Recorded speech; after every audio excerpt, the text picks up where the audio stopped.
राजा जी कहते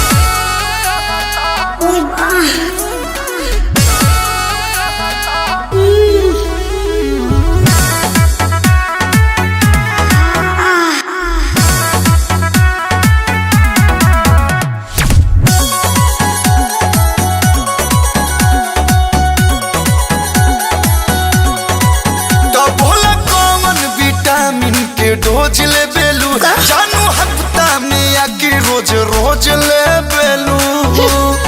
हे जा बोला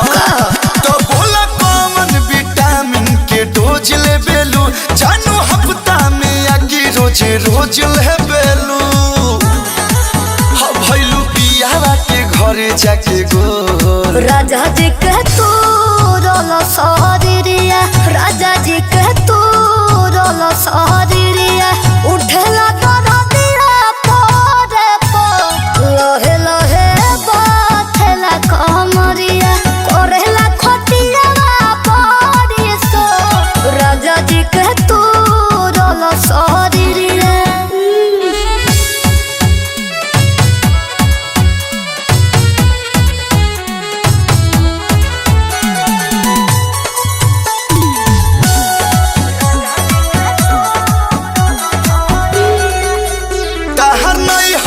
जान बड़ी न खड़ा रहे हमर सोने जवानी तहर खड़ा रहे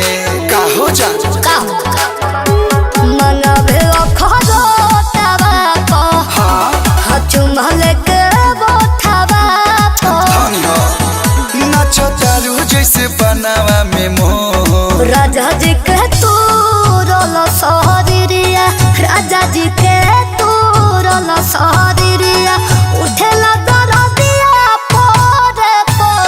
लोहे लोहे बाथला कमरिया कोरेला खटिया पड़ी सो राजा जी के तू रोलो सौरिया लौकता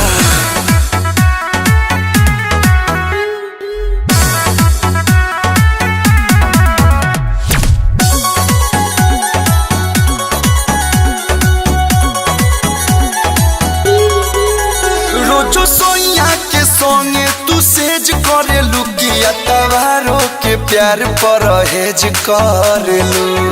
खुल के बोला सुनो जवन मजा पिया बासे राजा हिना तो किया बासे अच्छा तो कलू पूछे कबू होई बुलर को राजा जी कह